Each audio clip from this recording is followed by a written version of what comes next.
Support for WBFO and What's Next comes from our members and from Health Foundation for Western and Central New York, where racial and socioeconomic health equity are prioritized. Learn more about building healthier neighborhoods at hfwcny.org.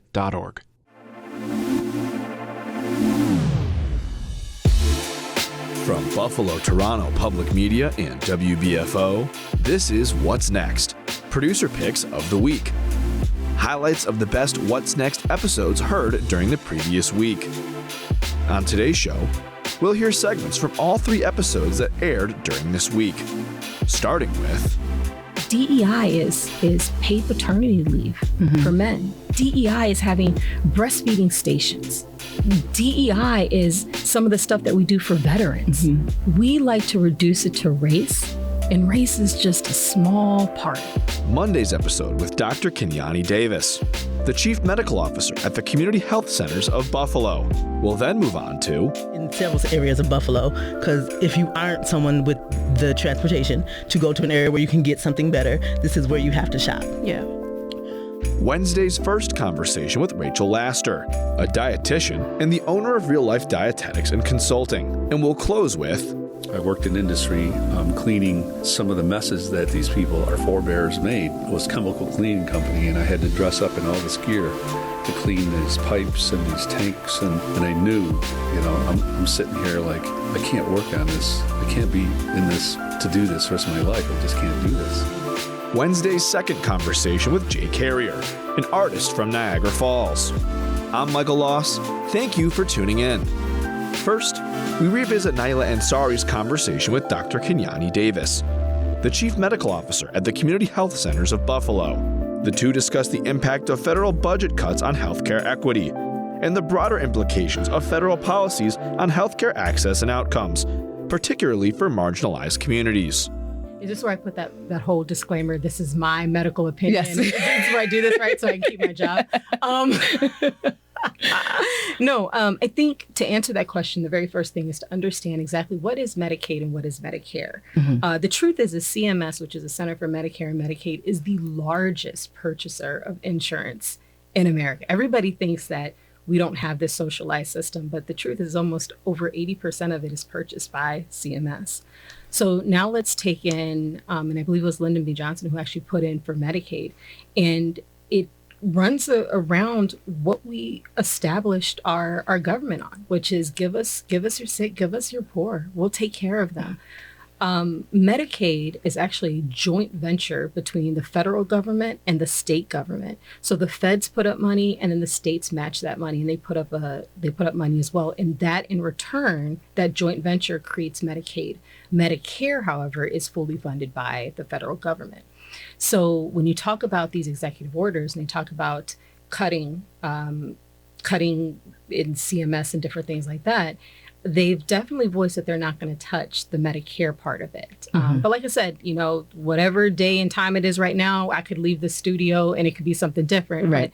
But to date, there was no knowledge of actually changing anything with Medicare. And remember, Medicare is 65 and over, or if you have some type of disability, people who have end-stage renal disease or on dialysis, even if they're not 65, they can be on Medicare. But Medicaid has always been one of those things that people have always wanted to try and change or improve, if some people say, or, dismantle, others may say. But Medicaid is really at the big forefront of this executive order, and the state in which you live in is very important, because how they support Medicaid is an important thing, because those are people who people always think it's people who don't work, right? Sometimes it can be the working poor, people who just can't afford. So when they did the expansion for Medicaid, they under Obamacare, they expanded it to the working poor so that they could have insurance. Then when they wanted to repeal that, it left this large population of people, millions of people who didn't necessarily qualify for Medicaid, right? But they weren't rich enough to pay for insurance. So we call it an essential plan. So these people were kind of stuck in the middle. And that's the working poor. And that's what a lot of Americans fall under when it comes to their insurance. And these executive orders have really, they've really attacked that Mm-hmm. And it's interesting because we all don't know that. Like I just now learning that states are involved in Medicaid in a particular. So your state also matters your state in terms of your health care. Mm-hmm. And, who loses this coverage first? Because like you said, we assume that is a certain demographic of people, but it affects a lot of us. It does. I mean, only this administration knows how they want to roll this out, but I can tell you who loses: everybody, right? Because here's the thing, when you don't cover people, it eventually gets to you, no matter how you want to look at it, how you want to slice the pie. When you don't take care of your sick, you're hungry, you're poor, it eventually comes around. So to be honest, we honestly don't know who it's going to be. I mean, I will say that, everybody has their speculations, right? I can tell you history has demonstrated sometimes they try to put work restrictions on that. And the very first thing is you can't run the country like you run a business, right? I mean, it's very complex. Democracy is very, very complex. But let's say you want to tie work restrictions to Medicaid, right? Mm-hmm. Who's going to fill out the forms to say that the person can work or they can't work, right? There's going to be a pipeline somewhere where it's going to get clogged at. Who's supposed to do that, right? The healthcare that's already strained, that, already diminished after COVID, like you've got to think through some of these things.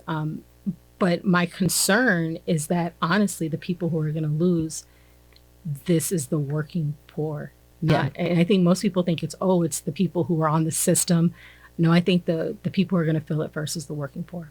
And they're going to feel it because we have been doing a lot of work now in this country for preventative health. Yeah. What does that look like now that we, folks may not have insurance and they can't go in and say, hey, I'm feeling kind of funky today. Can you help me? And then you find out there's a deeper issue. They might not want to go to the doctor now. Right. Well, I mean, people don't want to go to the doctors now already, right? Especially, for some of us, it's real, right? Mm-hmm. The raids and ICE, some people are a little nervous about coming out of the house and stuff like that. And, and rightfully so. But my concern, though, really with the vaccines is that we've known for years that, vaccines do work, right?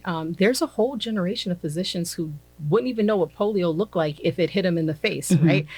We had a monkeypox outbreak, a small outbreak a few months ago. But I got to tell you, if you're not currently studying, in school now, monkeypox is not rocking through your heads, right? Because of all these things that we've done from a really good public health perspective in managing diseases, being able to identify diseases before they even come here to America. You think of places like USAID, right? They have other functions, right? Other functions of keeping diseases away from us or notifying us when things are kind of bubbling up in different areas and preparing the medical community to be able to identify and respond.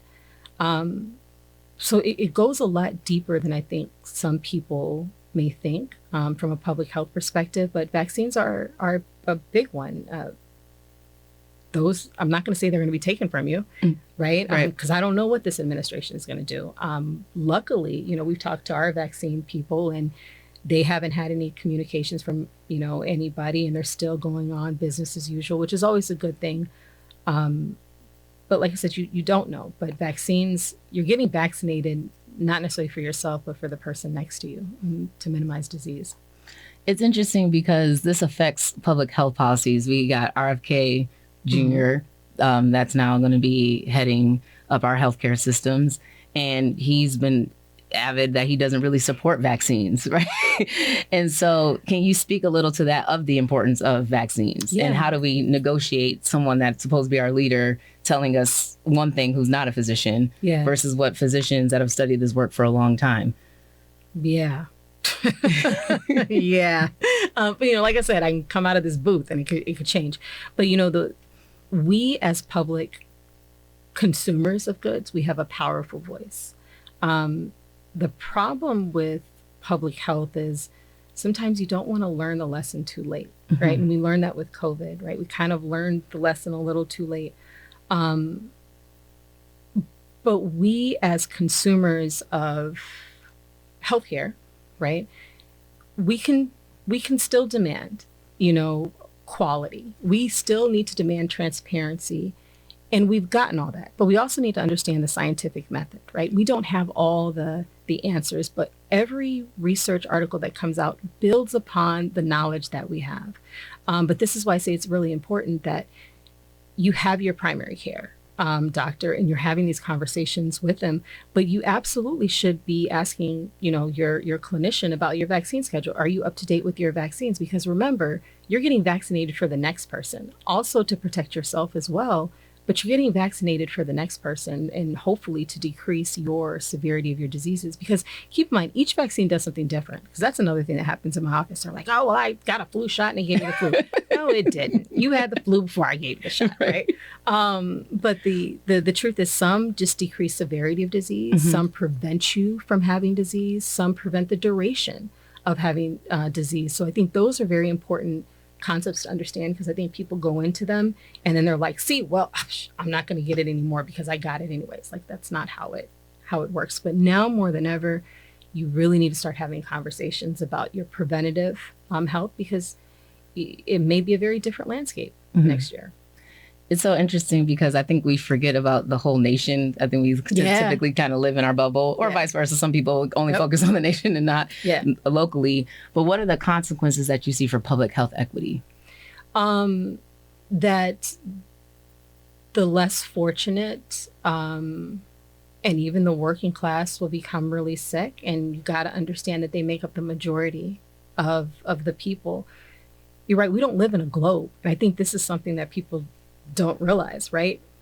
We're not the only people in this world, right? So when viruses don't just stay in their one place, they travel because people travel. And now in 2025, people can travel a lot quicker, right? I mean, heck, we're going to the moon now, right? So, I mean, we're probably going to get space aliens in the moon state now, right? But because of that, we have to be cognizant not only of what's happening currently in our backyard, but what's also happening adjacent to our, to our partners, to our right and left, as well as on the other side of the world. Because as long as you have trains, planes, and boats that can move people from place to place, nothing can stay in one spot. And I think that's interesting to kind of dive in a little bit more, because it seems like we are going backwards a little bit and that we're trying to not push the train forward, and particularly with innovation. And there's a lot of cuts being funded in terms of healthcare and research and medical research and medical advancement. Can you speak a little bit to that and how dire that is for us to not have that research? Yeah, let me start by saying the system's broken. Right? I don't care who you are, red, yellow, purple, Republican, Democrat. Nobody's going to tell you the system's perfect. The system's broken. The question is how do you define the problem and how do you start putting the pieces together to try and fix it? We have modernized medicine so much to the point where you can clone sheep now, right? But when you get so specialized in treatments, we were doing things like gene therapy. Like, let's start there, right? And I'm trying to figure out the most diplomatic way to answer this question, right? The people, rephrase the question again. In terms of innovation, with the budget cuts that we're having, say, with NIH and the CDC, it's slowing progress, right? Yes. And what's at stake for the medical research? Gotcha. With these reductions? Gotcha. Everything, right? Because not only are we going to get this very super specific advanced innovations that come out, especially we're doing really cool things with immune systems and cancer research. These are all funded by a lot of times by NIH and different NIH grants. When you do research, there's two particular things to look at. The indirect cost and the direct cost. The direct cost is everything it costs you for the lab and to do the work, which is all really important things. The indirect cost are the things that the institution usually charges the grant to keep everything going. And when we're talking about these grants, we're talking about multi-million-dollar grants. One person can't do the work, right? Write the grant, do the research. One person can't do that. You need really big structures and organizations to do that if you want to do it the right way. There's things, accountability is in there, transparency. Somebody has to do that. So these indirect costs, they can range anywhere from 10% to 30% of the grant to support the infrastructure needed to do all these really cool things. In the executive order, that was cut, right? And it was cut down to 15%. I hear the arguments on both sides. Well, you know, these institutions were making a whole bunch of money off of these grants, right? Others were like, well, listen, it takes a lot in order to, you know, to balance it. I don't know what the right answer is, but I can tell you that a lot of these, we call them R1 schools, which other ones usually know as like Division I schools that are really big on research, is costing them millions. And when I mean millions, I'm talking like 50, 60, 70 million dollars. That gives them pause, because then they have to realign what they're doing. And the only people that suffer is us.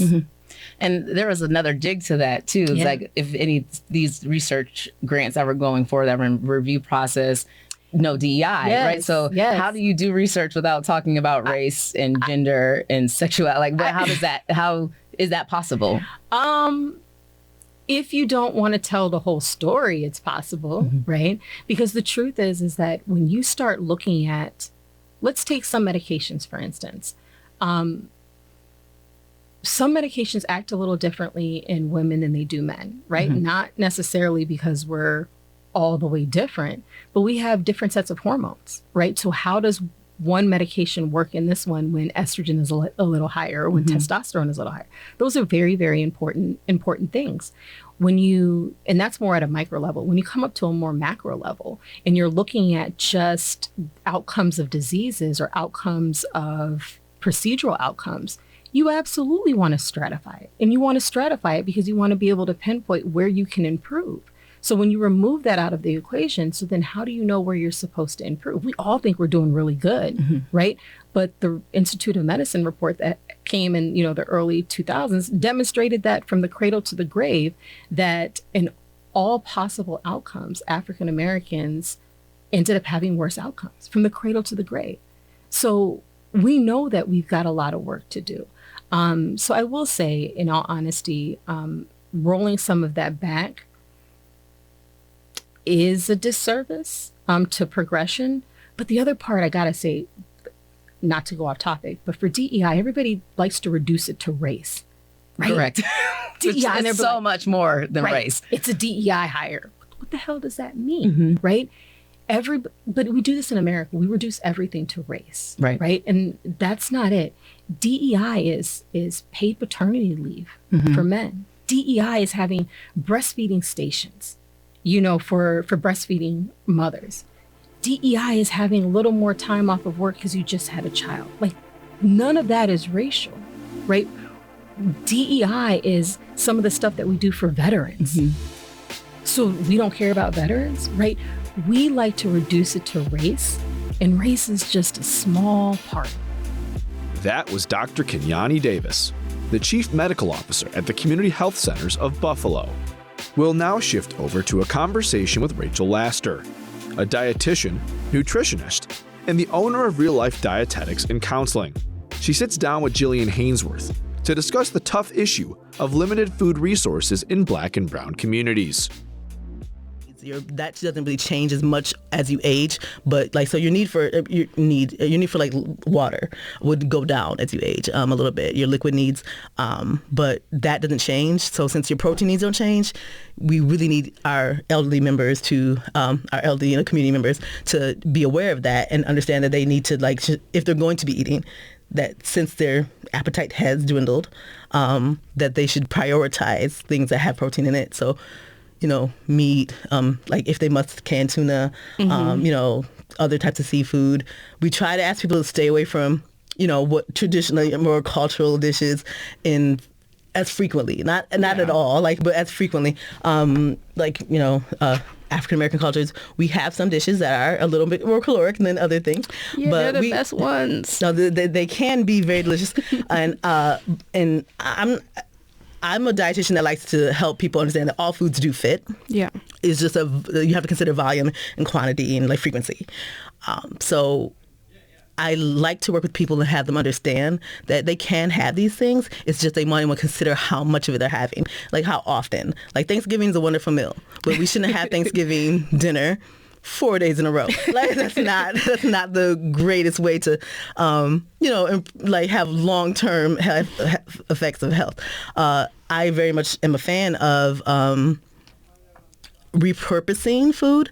So for our Curls, which is an organization here that was centered around helping women cancer survivors, I did a Thanksgiving repurposing of leftovers webinar cooking class. So we took the sweet potato pie, we turned that into chickpea and sweet potato dish, or candied yams, and turned that chickpea and sweet potato dish. We took the turkey and just made turkey salad because that was. We took the collard greens and turned it into, if you're familiar with callaloo and saltfish, it's a common Caribbean dish. We did a collard green and saltfish type dish, and I also, you can't improve macaroni and cheese. You can't improve it health-wise, so just eat less. It's delicious. Just eat it, enjoy it. And I did something else. I can't remember what it was. But we did, so I like to help people understand that they can take these leftovers and do maybe other things that may be a little healthier with it instead of just eating the natural state. Yeah. Fried chicken is fried chicken. We can talk for hours and hours on the variances of food. However, so fried chicken is good. Just don't eat a lot of it. There's protein, there's too much fat if you consider the fat content, but we have a lot of people who are, very super interested in veganism or something these days, and they'll have a fried mushroom. It's still still fried. So the issue really is the frying, not the content. And if you are someone who maybe is a diabetic or an older person, like I said, we need that protein, and you're not going to find that protein in that mushroom. Right. So while this is healthier in a way, it may not be healthier for your needs. And so it's really important to maybe either work with a dietitian or just understand what your needs are so that you can make those choices. Yeah. Okay, so I want to pivot, but I have one question first. Please go ahead. Before we do. Are there such thing as good sugars and bad sugars? Not really. So all sugar is sugar. Now that's also we're considering what are your conditions. So if you are, honey is not better than table sugar unless you are considering the antioxidant content. Okay. So if we're focusing on glucose, sugar is sugar. All sugar, like raw sugar, turbinado, brown, it's still honey, sugar. Agave, all these sugars are sugar. Your body's going to react to it the exact same way. It's going to break it all down to the exact same glucose. Now, there are benefits to honey in a way where it does provide antioxidants. So if that's what your goal is, you want some antioxidants with your sugar, go ahead. That's fine. It's really, you still want to watch the volume of sugar you're using. This one sugar is not going to be significantly better than another sugar. People are like, I don't have that white table sugar. I just have, I like raw sugar. Yeah. It's sugar. Your body has no idea there was a difference.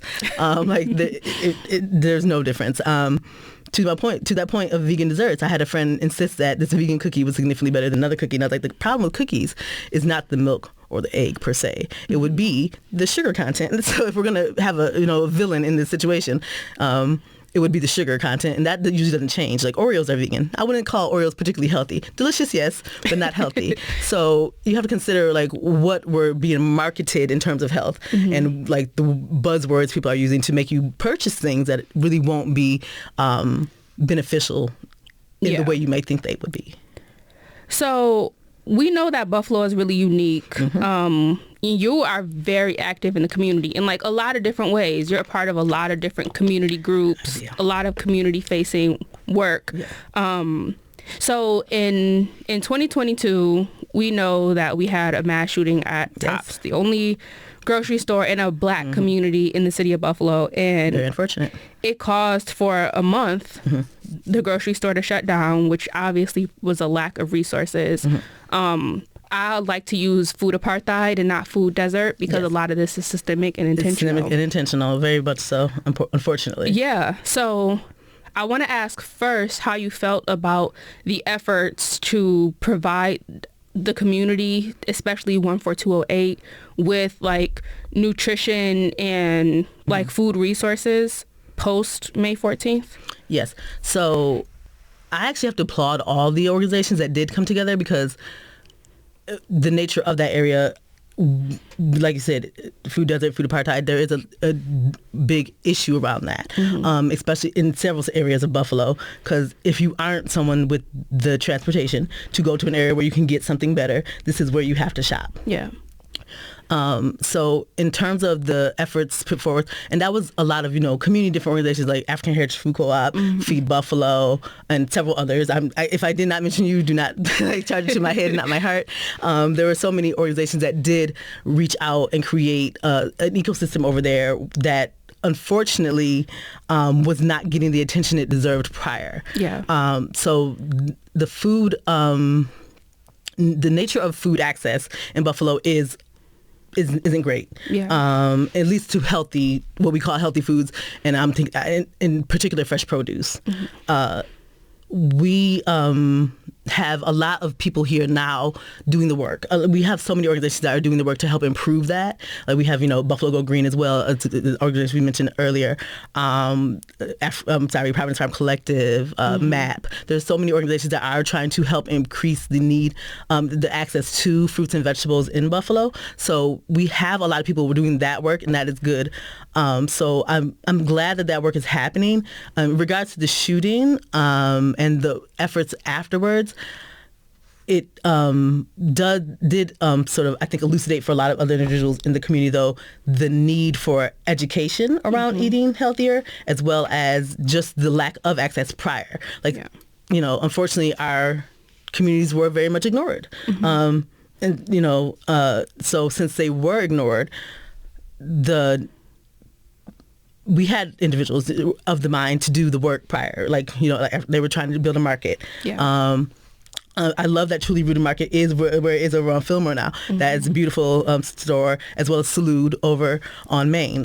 We have stores that are now much more in that area, and I think also maybe potentially may have gotten funds for that. I have no idea exactly, but I think it helped show people the need for better access to these vegetables and fruit and produce in general, and healthy eating in a sense. We also have so many urban gardens. So those individuals help people learn to create their own food. Now, I have no green thumb. I tried. I gave up. So I appreciate them for at least trying to teach and helping people, but also creating even more access. Because at the end of the day, as much as we do just shop at stores most of the time, we can learn to take care of ourselves in a way. And also, there are very few things I say globally as a dietitian that will improve your health. But the only two things I do say are drink more water and eat more vegetables. Yeah. And so since those are two things that I think are very important and can pretty much apply across the board, access to those things I feel is very important. So for the people who may not still have access to those things regularly, whether that's because of the location they live in comparison to the closest real grocery store that has fresh produce, or finances, we have a really high population now of people from other countries who may not be eligible for certain social services. What tips can you give people to try to eat more vegetables, drink more water, make healthier choices when they don't necessarily have the same access? Yes. Okay. Well, there are some food pantries that you can that are supported by Feed More or other organizations that can provide you with that have access to fresh fruit and vegetables. I know Harvest House would be one.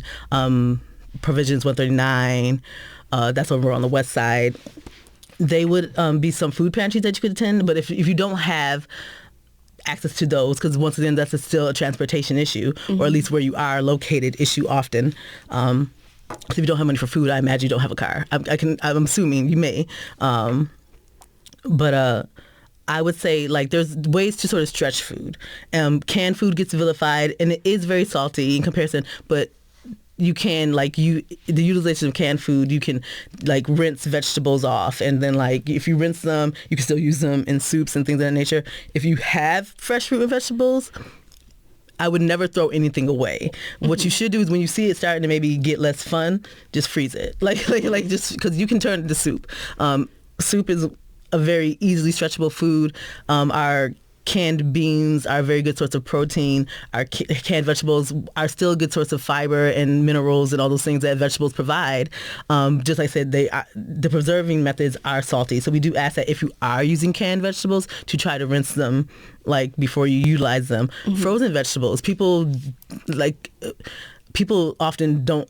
People have asked me, like, are frozen vegetables as good as fresh? Sometimes they're better. You really don't know, because frozen vegetables often get picked and then frozen, so they retain that nutrient content. When we have our vegetables in store, we don't don't necessarily know how long they've been, like where they came from, how long they were in the truck, how long they got in the storage room, how long they've been out. So they could have essentially lost some more nutrients than your frozen vegetables. And frozen vegetables are often a very cost efficient method of getting your nutrients in as well.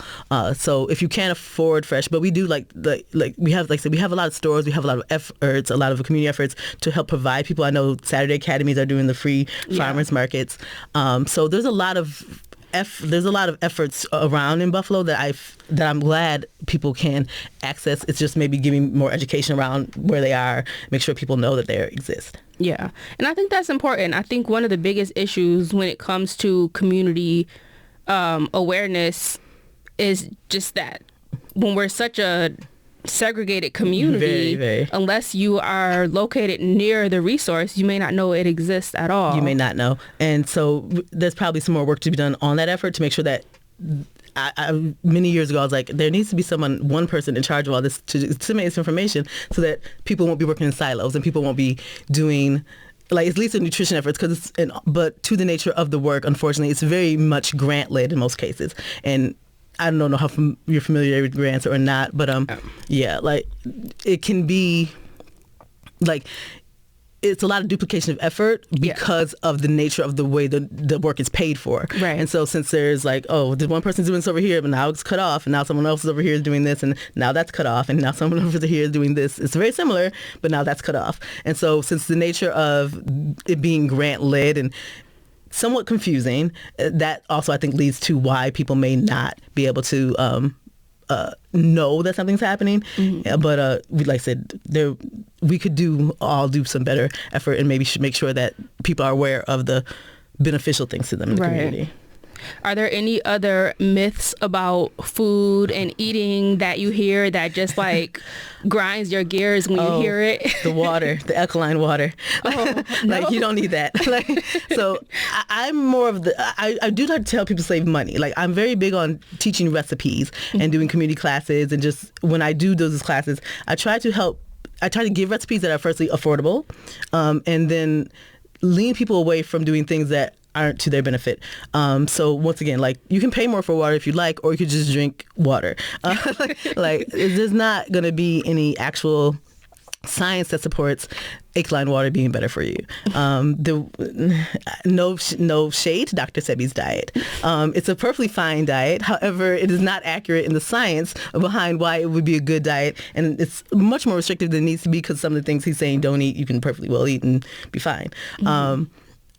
That's not how mucus works in your body. That's not conceptually how it works. So but if you were to eat and follow that plan, you wouldn't probably find any particular issue with the diet. There's nothing wrong with it. It's just not doing what he says it does.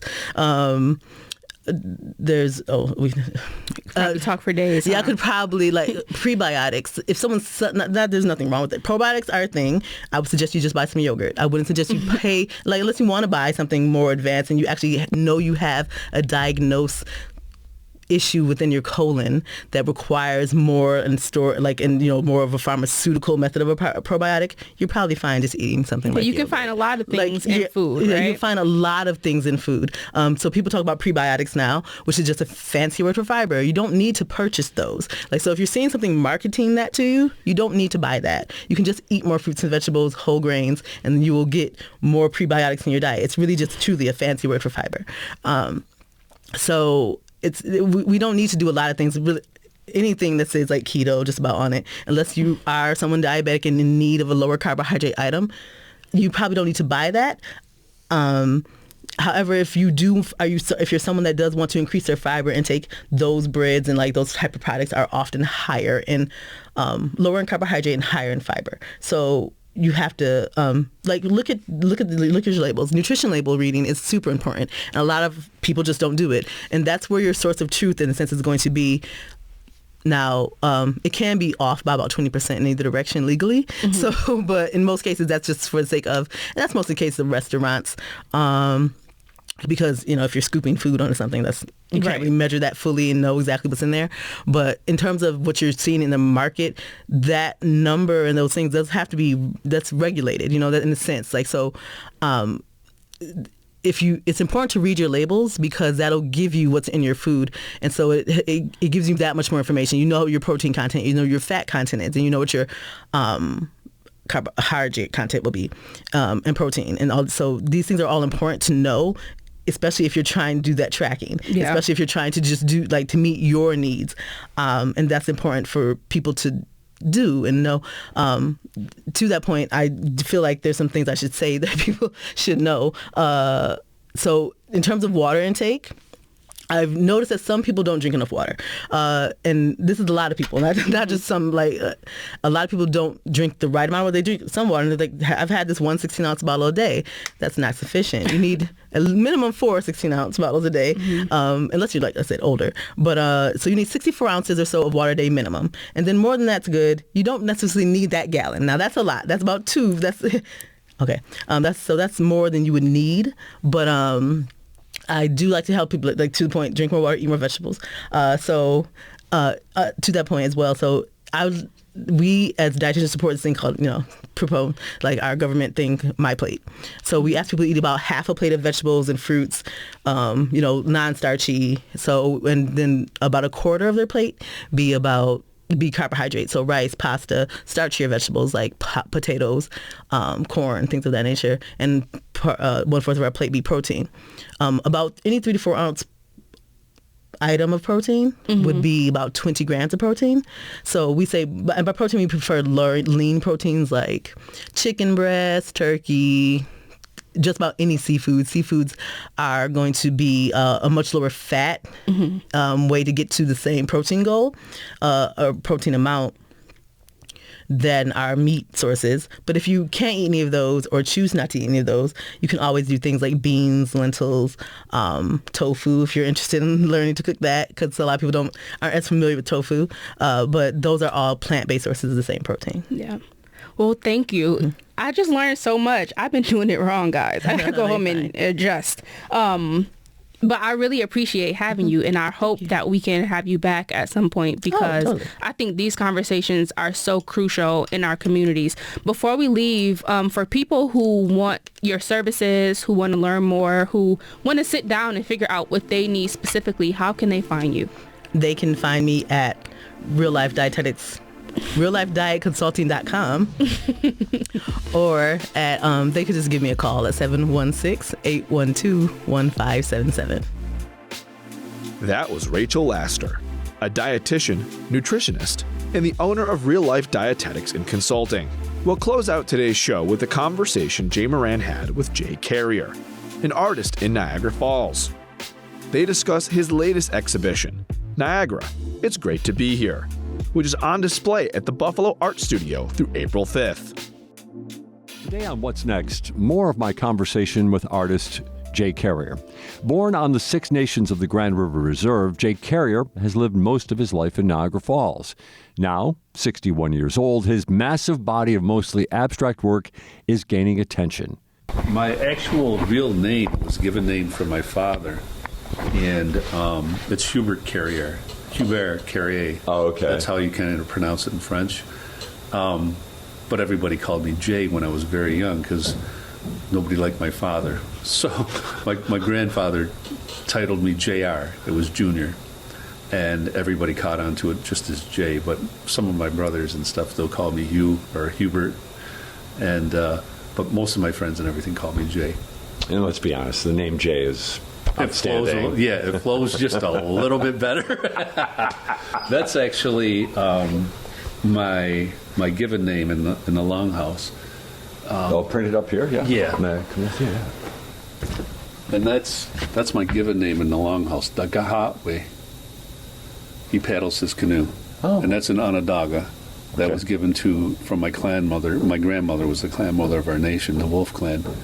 You know, it's interesting talking to you. You know, we talked before about growing up here in Niagara Falls, and you were pretty young when you came here. Yeah.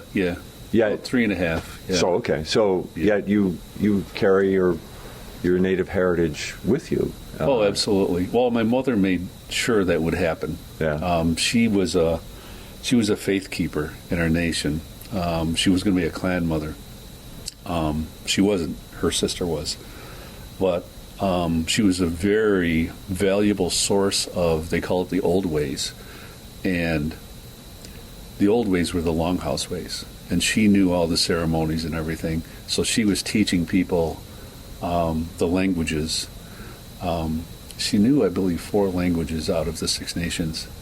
And she was teaching Onondaga, which was her clan, language. Jay Carrier spoke reverentially about his mother, her many skills, her ability with native language, and how she journalized daily activities with minute detail. I've always said that this what I'm doing is my language. It's my own personal language. This is me doing what my mother was doing, but translating it in a visual sense. And being honest about who I am and where I grew up. I talk about everything, even non-native issues. Just human issues sometimes. And, of course, human issues transcends, people's. A studio overflowing with paintings and drawings, Jay Carrier walks me through some of the works. One particular piece that was painted on wood shelving contained ample personal meaning. So Leave Us by the River is a reference to my mother bringing us to Niagara Falls and raising us in Niagara Falls away from the reservation. And the fire that grew so low was a reference to some of the hard times we had.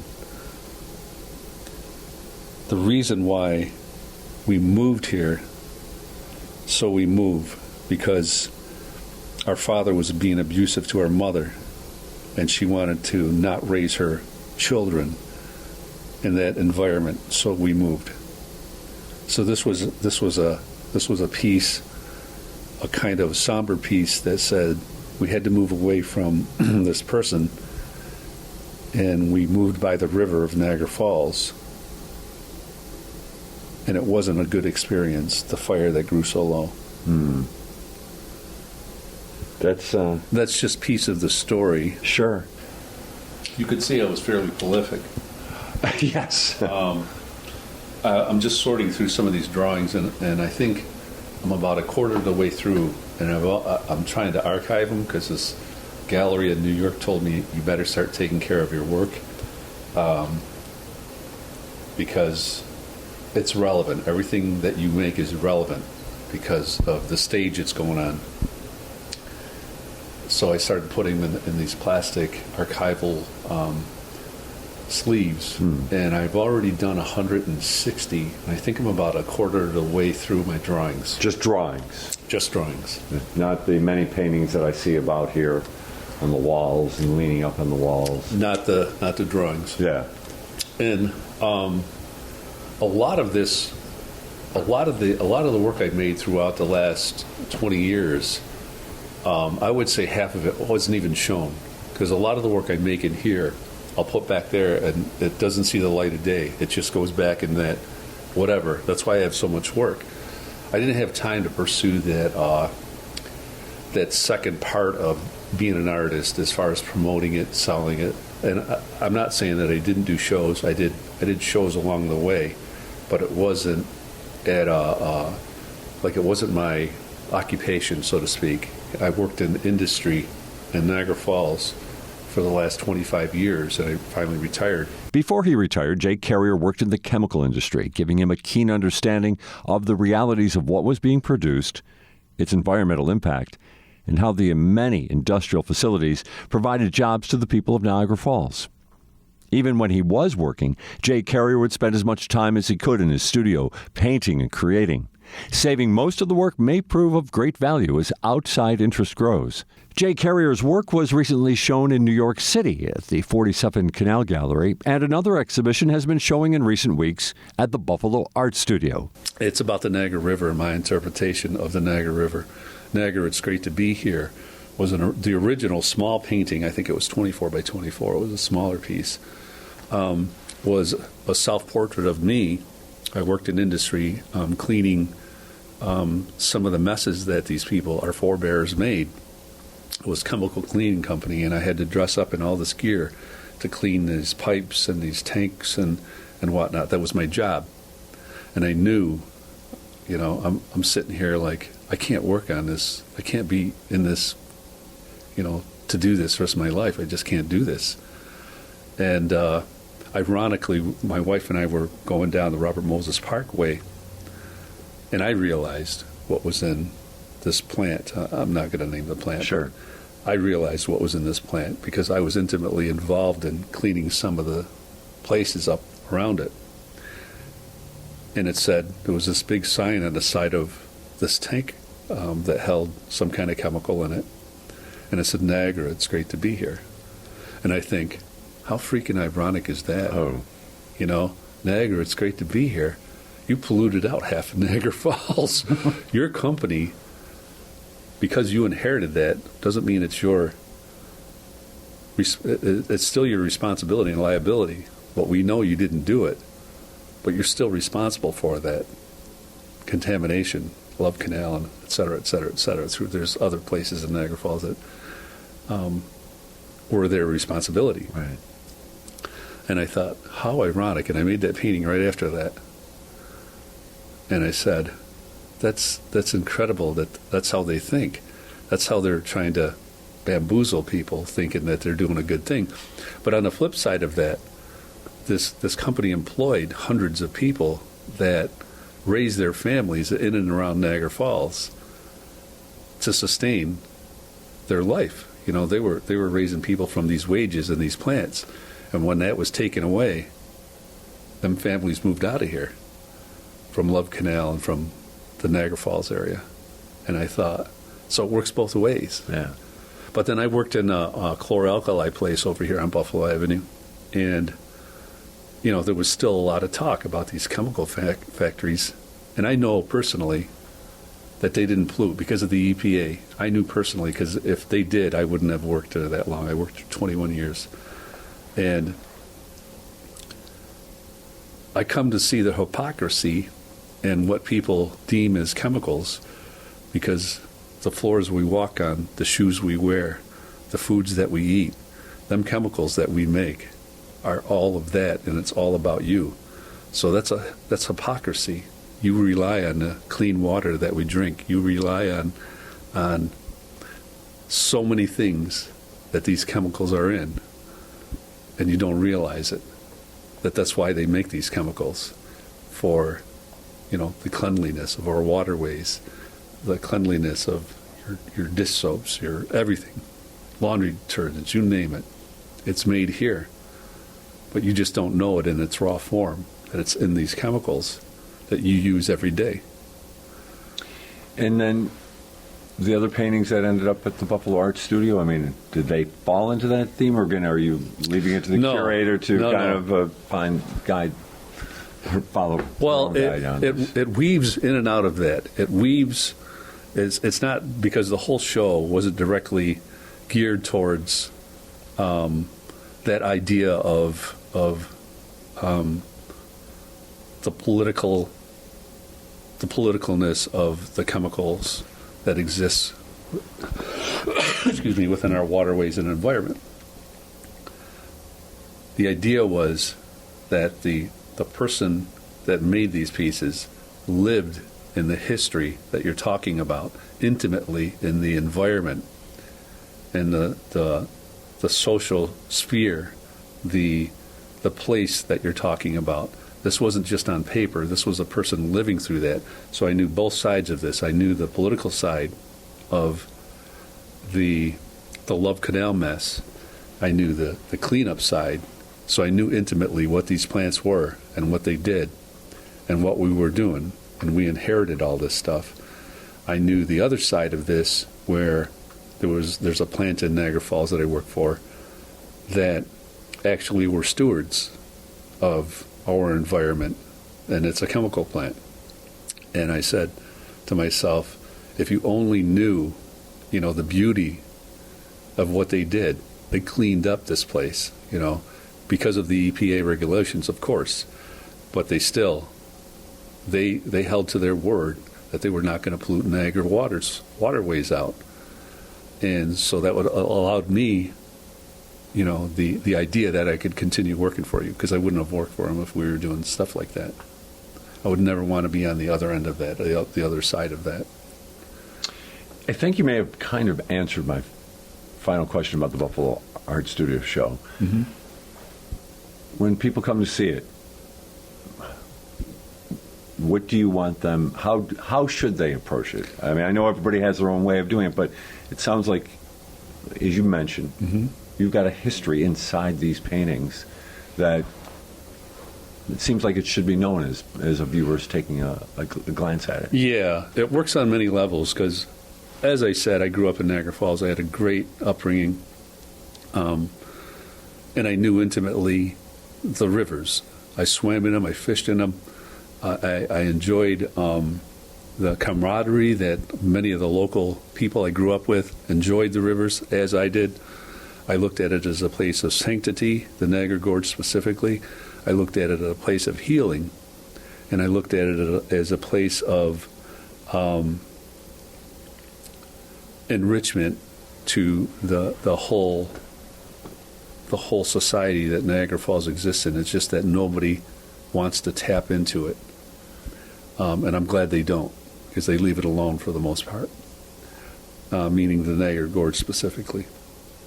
So I knew it on many different levels, and because it was my history, growing up downtown, of course, I knew the people, and I thought the people were more important than the falls themselves. The people were more important than the rivers, because they lived here, and they lived through this stuff, and they know, and I know, that Niagara Falls is a great city. It just has to be taken care of in a good manner, and I can't say that it's being taken care of in a good manner currently. On What's Next, we're hearing more of my recent conversation with artist Jay Carrier. After working professionally in industry for most of his adult life while doing art on the side, he is now retired and has more time to devote to his work, and a lot of that is going through the decades of art that he has stockpiled. As we've heard, Jay Carrier is forthcoming not only about his hometown of Niagara Falls, but also about other Indigenous artists and their collective influence on modern art. Here's more with Jay Carrier. This is What's Next. As a contemporary artist, of course, I'm painting in the moment, but I'm reflecting on the history of who I am also. So there's different levels that you could look at these paintings from. You could look at it from a historical place. You could look at it from a compositional place. You could look at it from an emotional place. You could look at it from, I don't like it place, or however you want to look at it. Like, I could talk about this painting for an hour today and come back tomorrow and have a whole different story, because I'm talking from a different place of view. So, and I do that because I want the viewer, because many viewers have different, they don't know. They could interpret this any which way they want. So the viewer comes to a painting and they have their own opinions on what they're seeing and what they're looking at and expressions. And I would like to think that the viewer can interpret it and leave it as an open interpretation of what they're viewing, so that they feel comfortable with what they're doing and what they're interpreting, because it's theirs and theirs personal. And if I could touch a person where it's a personal place that they go to while viewing one of my paintings, then I did my job as an artist. I made an impact on that person. Whether it's negative or positive, it doesn't matter. I still made an impact. And the way I look at these paintings that I do is once they leave me, I'm not going to be around these paintings when they show in these different places. Once they leave me, they still gain a history. So I'm not there to speak about what this is. There's words that go with this, maybe in a introduction to the show, but it's an abstract piece, and it's going to garner a lot of activity, meaning people are going to come to it with different perspectives, and I like to leave that open, and I like to think that the piece itself interprets and internalizes from these viewers as much as they're getting. The piece starts creating its own history. So if this piece goes to 10 different shows, it could be shown with 10 different meanings, and the mythology starts to work in its effect.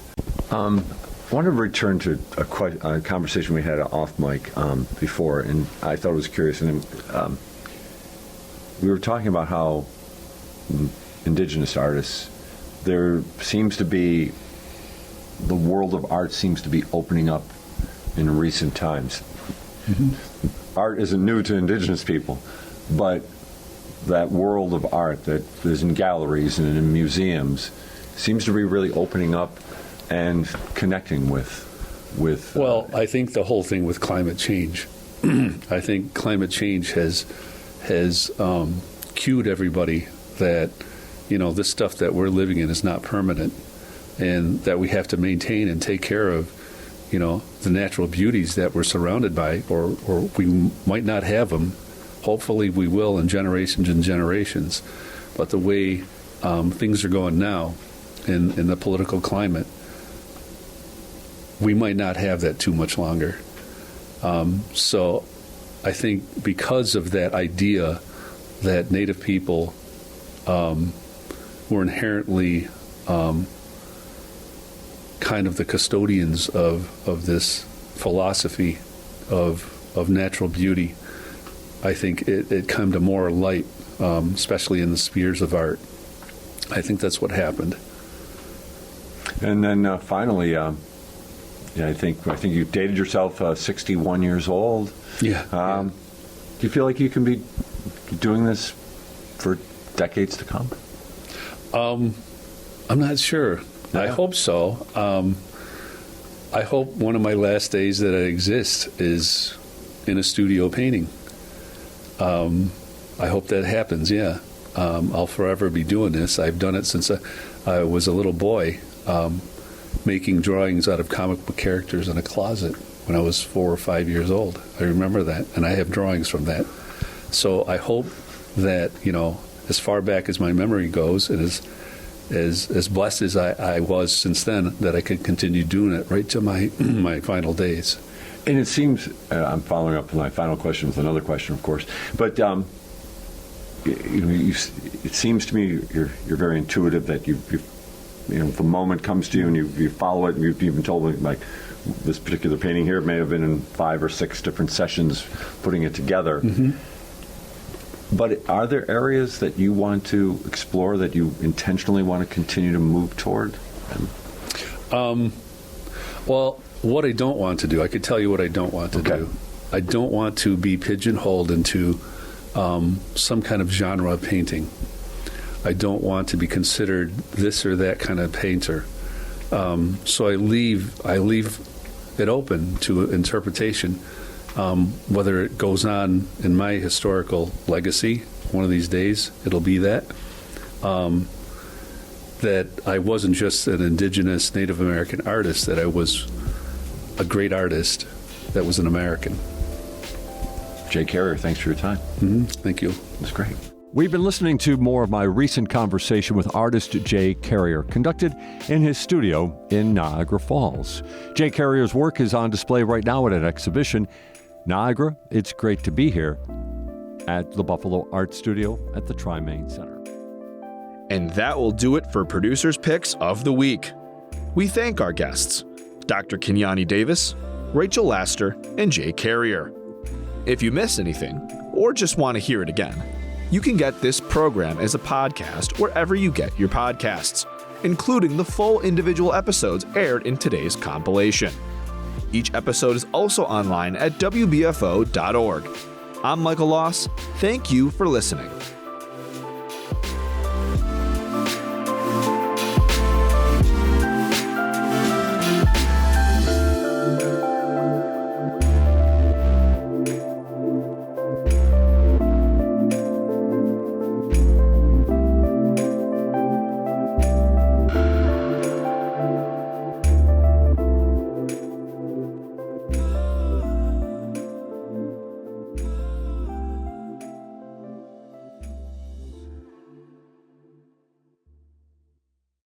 Support for WBFO and What's Next comes from our members and from Health Foundation for Western and Central New York, where racial and socioeconomic health equity are prioritized. Learn more about building healthier neighborhoods at hfwcny.org.